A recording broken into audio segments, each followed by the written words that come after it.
할렐루야. 오늘도 수요 기도에 참여한 여러분 환영하며 축복합니다.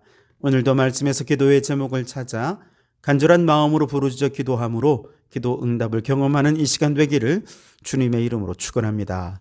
자, 오늘은 열왕기상 19장 5절로 18절까지의 말씀을 근거로 다시 일으키시는 하나님이라는 제목으로 함께 은혜를 나누고자 합니다. 자, 엘리야는 갈멜산 위에서 자신이 할 수 있는 모든 에너지를 다 쏟아 부었죠. 수많은 백성들이 보는 앞에서 제단을 쌓고 기도하여 불의 응답을 받기까지 그는 정말 온 힘을 기울여 진행했기에 진액을 다 쏟았습니다. 게다가 곧바로 850명의 바알의 제사장들을 죽이는 일, 여러분 이게 보통 일이겠습니까? 육체적으로도 에너지가 소모될 뿐만 아니라 정신적으로도 사람들이 죽어가잖아요. 피의 냄새를 맡고 죽어가는 사람들을 보는 일, 어마어마한 스트레스입니다.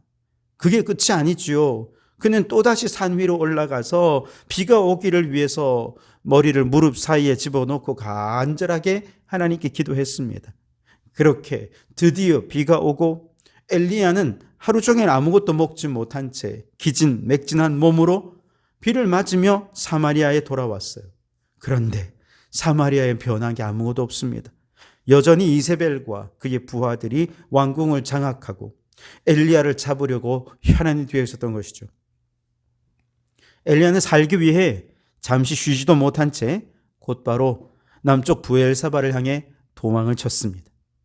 그러니 온몸은 기진하고 잠도 제대로 못 자고 먹지도 못한 채 또 도망자 신세가 되어 그냥 도망을 가다 보니 엘리야가 자신의 상황을 정말 쳐다보니 한심하기 그지없습니다. 자신은 최선을 다해 해야 할 일을 다 했는데 상황은 하나도 변한 것이 없고 그는 또다시 두려움과 낙심 속에서 도망자 신세가 되어 있는 거죠. 그러다 보니 그 마음속에 이제 다 내려놓고 싶은 마음이 생깁니다. 그래서 그는 로뎀 나무 아래에 앉아서 여호와여 넉넉하오니 지금 내 생명을 거두시옵소서 기도합니다. 할 만큼 했다는 거예요. 이제 너무 기진맥진해서 아무것도 할 힘도 안 남았다는 것이죠. 그러니 자신을 이제 죽여달라는 것입니다. 그렇게 하나님께 호소하며 기도하다가 그만 지쳐 로뎀 나무 아래 누워 잠들어 버렸습니다. 그런데 여러분 이때 이 잠은 하나님께서 그 사랑하시는 자에게 주시는 치유의 잠이었습니다. 하나님이 잠을 주시니 정말 오랜만에 푹 잤습니다. 얼마나 잠이 들었을까요? 시간이 지나 하나님께서 천사를 보내서 그를 깨우시더니 먹을 것을 주십니다. 5절과 6절에 보시면 로뎀 나무 아래에 누워 자더니 천사가 그를 어루만지며 그에게 이르되 일어나서 먹으라 하는지라 본즉 머리맡에 숯불에 구운 떡과 한 병 물이 있더라. 이에 먹고 마시고 다시 누웠더니 그랬습니다. 먹고 마시고 그리고 다시 또다시 잠이 와서 잠이 들었어요. 그렇게 또 한참을 자고 있을 때 다시 한 번 더 여호와의 천사가 그를 깨웁니다. 7절에 여호와의 천사가 또 다시 와서 어루만지며 이르되 일어나 먹으라 내가 갈 길을 다 가지 못할까 하노라 하는지라. 먹고 자고 또 먹고 자기를 반복하는 중에 지친 몸은 조금씩 힘을 얻고 기력을 회복하게 됩니다. 어느 정도 회복되고 눈이 좀 뜨이니까 천사가 말을 하는 거예요. 네가 갈 길이 있다. 그 목적지를 향해 가거라 말씀하고 있는 것이죠. 엘리야는 죽기를 청했지만 하나님께서는 그의 생명을 거두어 가신 것이 아니라 오히려 새로운 힘을 주셔서 남은 사명을 향해 걸어가게 하신 것입니다. 그래서 엘리야는 하나님이 공급해 주시는 음식을 먹고 힘을 내어 40일이나 걸리는 힘든 광야의 길을 걸어서 하나님이 지시하는 호렙산에 도달하게 됩니다. 여러분, 우리 삶 가운데에도 엘리야만큼이나 낙심하고 절망할 때가 있지 않습니까? 육체적으로나 영적으로나 모든 것을 쏟아부었지만 현실은 아무것도 변한 것이 없고 수많은 도전과 시도는 다 실패하고 좌절되어서 더 이상 도전할 힘조차 남아있지 않을 때 엘리야가 그랬던 것처럼 모든 것이 끝난 것처럼 자포자기하여 드러누워 죽기를 바랄 때가 있지 않습니까? 그러나 여러분, 여기에 악마의 유혹이 있다는 것을 잊지 마십시오. 어느 날 악마가 자기가 실컷 써먹은 낡은 도구 몇 가지를 경매에 붙이기로 작정을 했습니다. 진열된 물건 가운데는 증오도 있었고 질투도 있었고 거짓말도 있었고 교만을 포함한 여러 도구들이 즐비하게 있었습니다. 그런데 저 한쪽에 아주 고가의 물건 하나가 전시되어 있는 거예요. 그래서 어떤 마귀가 물었습니다. 아니, 이것은 무엇이길래 이렇게 비싼 것입니까? 그러자 사단이 말합니다. 이건 절망이라는 도구입니다. 아이, 그까지 낡은 무기가 뭐 이렇게 비싸게 값이 매겨져 있습니까? 그러자 말합니다. 이 절망은 가장 오래도록 가장 많은 사람들을 쓰러뜨린 효과적인 무기이기 때문입니다. 그랬다는 것입니다. 여러분, 우리가 신앙생활을 할 때에도 이 절망의 무기에 공격당해서 비틀거리는 사람이 아주 많습니다. 좌절과 절망과 낙심의 무기에 한 방 얻어맞으면 정신 못 차립니다. 녹다운됩니다. 그때 여러분, 하나님이 우리를 결코 외면하지 않으십니다. 반드시 우리를 다시 일으키기 위해 주님은 우리에게 편안한 잠도 주시고 참된 안식을 누릴 수 있게 하십니다. 때로는 먹을 것도 주시고 마실 것도 공급해 주셔서 영육간에 새 힘을 주셔서 이 위기를 이겨낼 수 있게 해 주실 줄 믿습니다.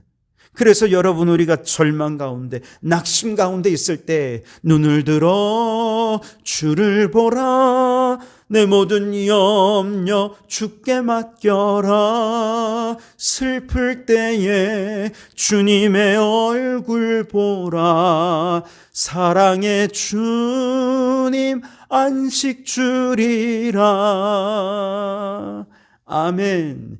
그렇습니다. 여러분, 인생의 위기 속에서 좌절과 절망의 한가운데서 눈을 들어 주님을 바라보시기 바랍니다. 하나님만 의지하시기 바랍니다. 하나님께서 공급해 주시는 위로로 다시 믿음을 회복하고 새 힘을 회복해서 맡겨주신 사명을 잘 감당하는 성도들이 되시기를 주님의 이름으로 축원합니다.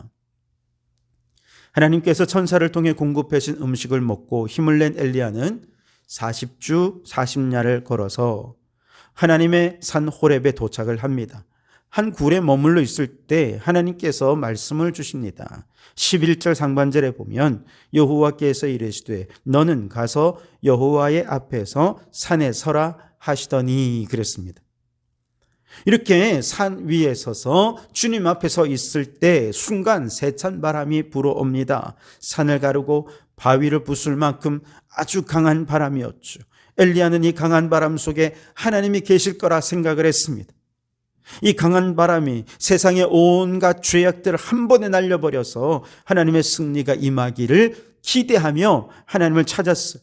그러나 엘리야의 기대와 달리 하나님은 그 거센 바람 속에 계시지 않으셨습니다.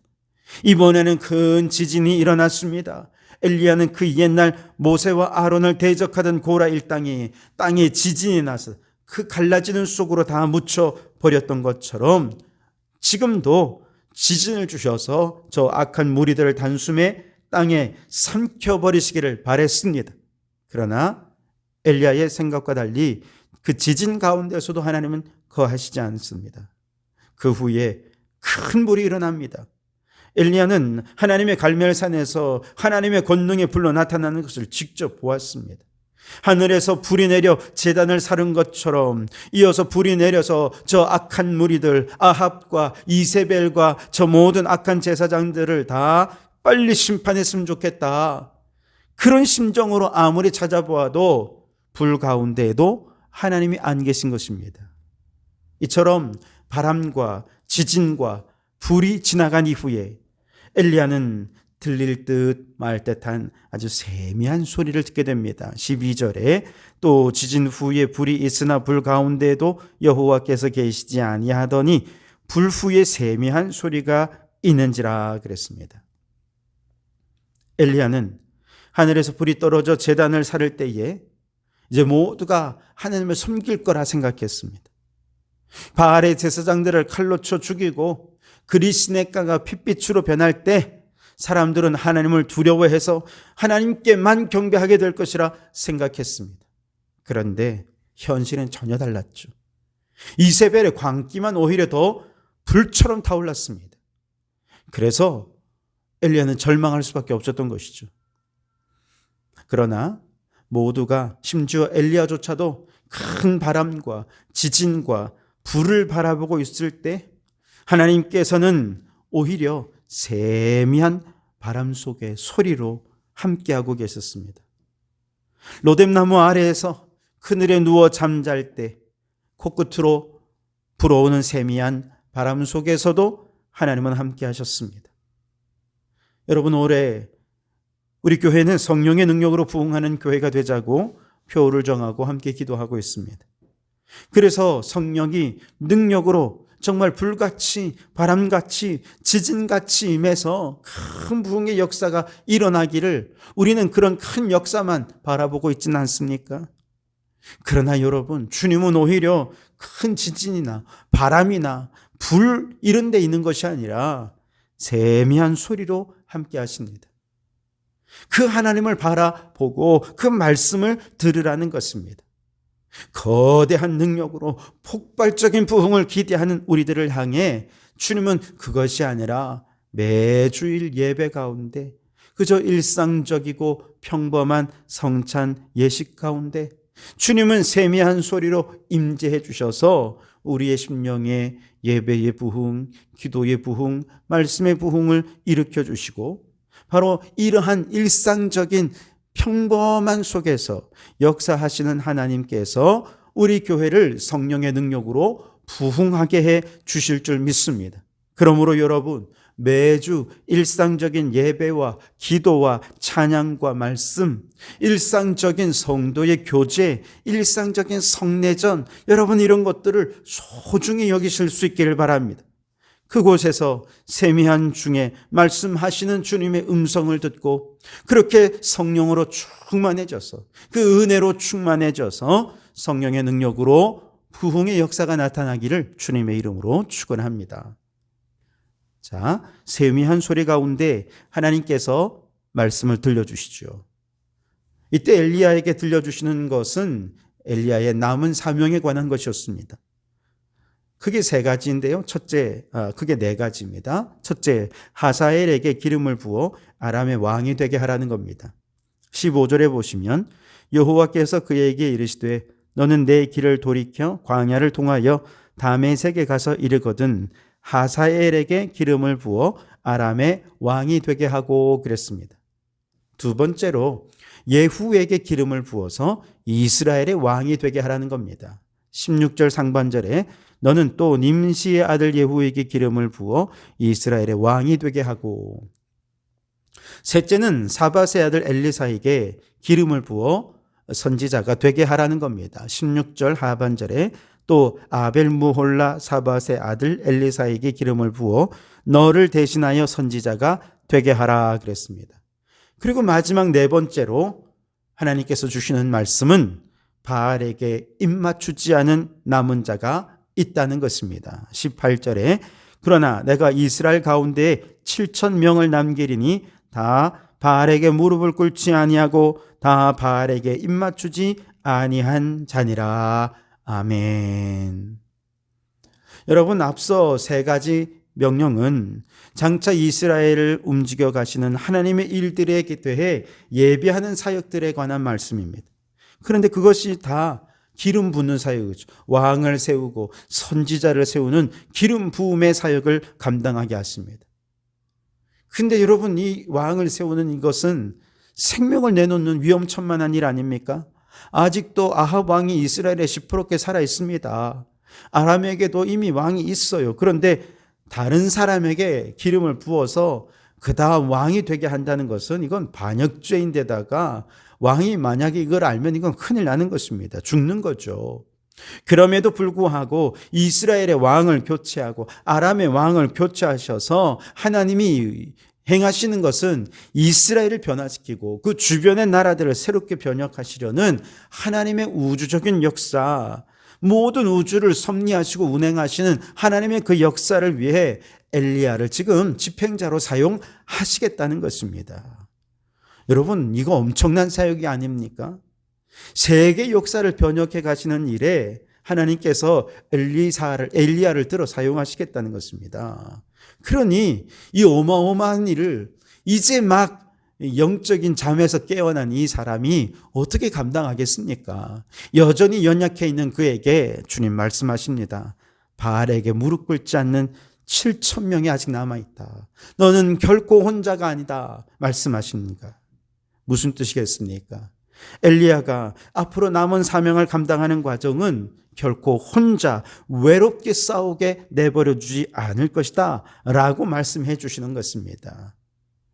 앞서 하나님께서 엘리야가 동굴에 있을 때 세미한 소리가 들린 후에 반복해서 엘리야에게 물으셨어요. 엘리야야, 내가 어찌하여 여기 있느냐? 그때마다 엘리야는 대답했죠. 하나님, 내가 여호와를 위해 열심히 유별했다는 거 아시지요? 그러나 모든 주의 선지자들은 죽고 지금은 내 생명을 빼앗으려는 자들 앞에서 나 혼자만 남아 있습니다. 그렇게 얘기를 하자 하나님께서 이 말씀을 들려주신 것입니다. 위로의 말씀이죠. 격려의 말씀이죠. 아직도 너 말고도 바알에게 무릎 꿇지 않는 남은 자가 7천 명이나 있다는 것입니다.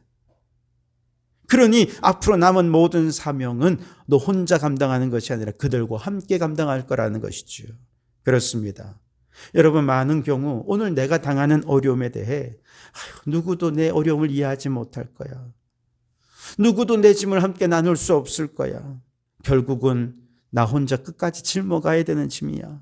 이건 정말 외로운 싸움이야 라고 생각할 때 얼마나 외롭고 힘듭니까? 그러나 여러분, 과연 여러분은 혼자입니까?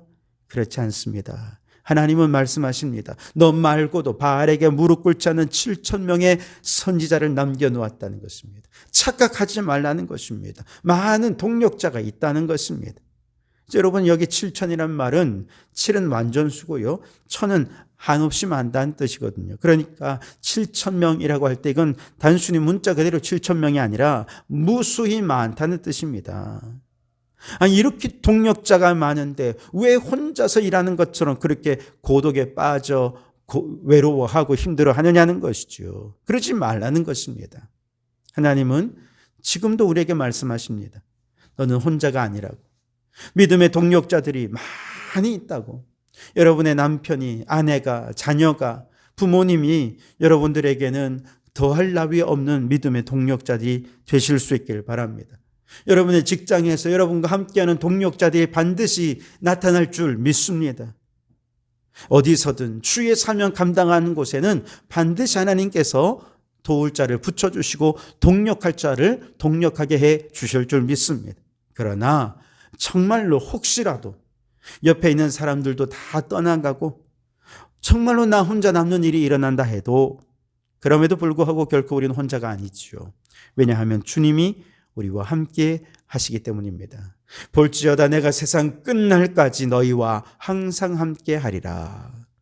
그렇습니다. 우리가 감당하다가 때로 사명을 감당하던 중에 임금 앞에 끌려가고 감옥에 갇히고 순교의 자리에 서는 일이 있다 해도 우리는 결코 혼자가 아니에요. 왜냐? 성령께서 함께 하시면 그때 할 말을 일러주시고 그 모든 것들을 감당할 만한 힘과 믿음도 더해 주시기 때문에 그렇습니다. 그러니 여러분, 우리는 결코 혼자가 아님을 깨닫고 두려움 앞에서 하늘을 보시기 바랍니다. 근심 걱정 앞에서 눈을 들어 주님을 바라보실 수 있기를 바랍니다. 그래서 주님이 나와 함께 하심을 깨닫고 다시 일어서서 우리의 남은 사명을 향해 믿음으로 걸어가는 성도들이 되시기를 주님의 이름으로 축원합니다. 기도하겠습니다. 오 하나님, 절망의 무기로 마귀가 우리를 공격하여 휘청거리고 넘어져 있을 때 눈을 들어 주님을 바라보게 해 주시옵소서. 내 힘과 내 능력 의지하던 것 내려놓고 오직 하나님만 의지하게 해 주시옵소서. 때로는 잠도 주시고 음식도 공급하시고 필요한 것들 다 공급해 주셔서 영육 간의 건강과 힘을 회복할 수 있게 도와 주시옵소서.